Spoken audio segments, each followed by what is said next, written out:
So much of the poetry I read is like looking at my own life in a close-up. It's familiar, it's incisive, and then it is revealing.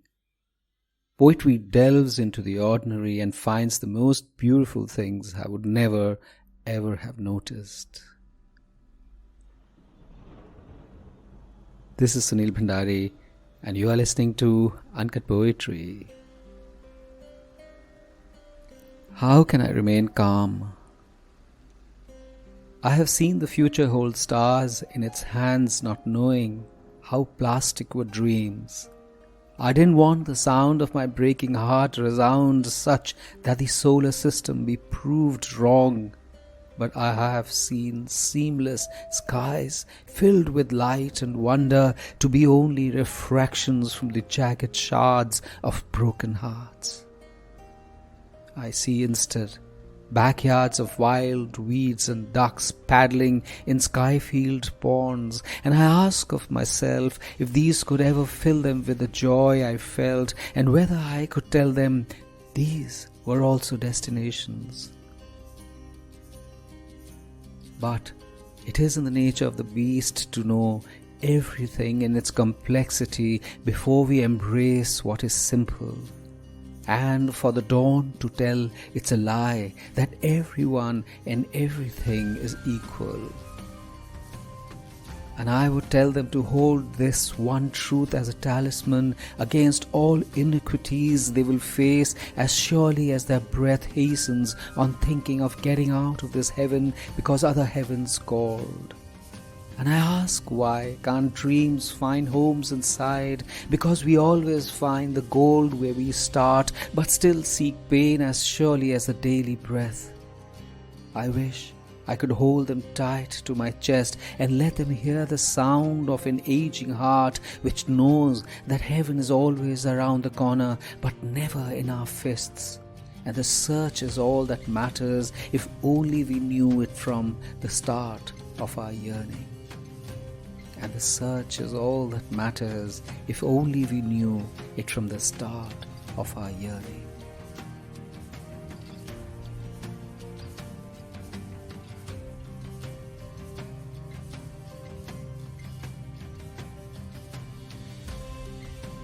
I have seen the most deprived child dream to become an astronaut, nothing less. Her family eats one meal a day, sends her to a school to give alphabets to her dreams, and tells her in the night before they go to sleep hungry that this is their life, there's nothing beyond.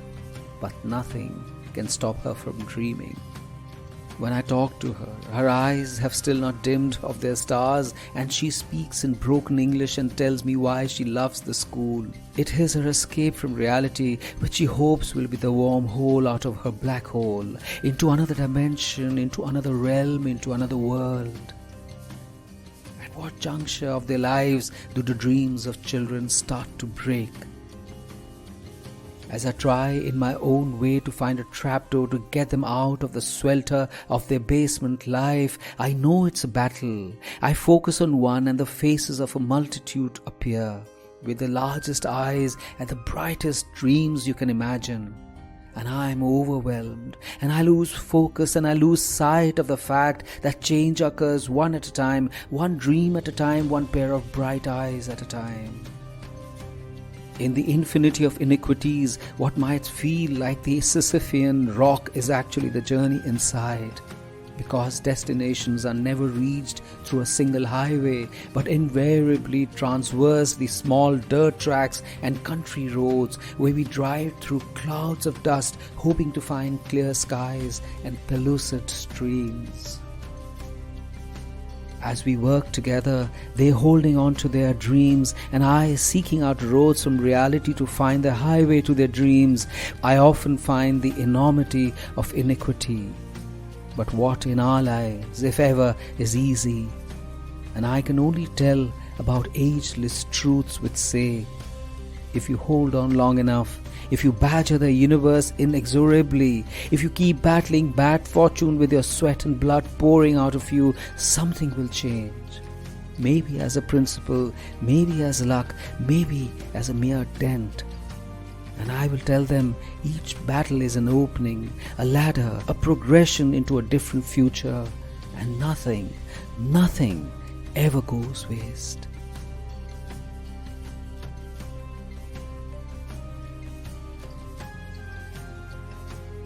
This is Sunil Bhandari, and you were listening to Uncut Poetry. Did you know that I've started a newsletter called The Uncuts?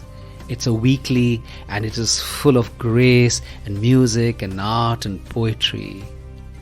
Get the link in the show notes.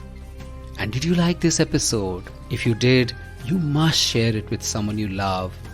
And why not follow Uncut Poetry on Spotify, Apple Podcasts, Gaana, JioSaavn, Google Podcasts, or anywhere you get your podcasts so you don't miss a single episode. See you next week.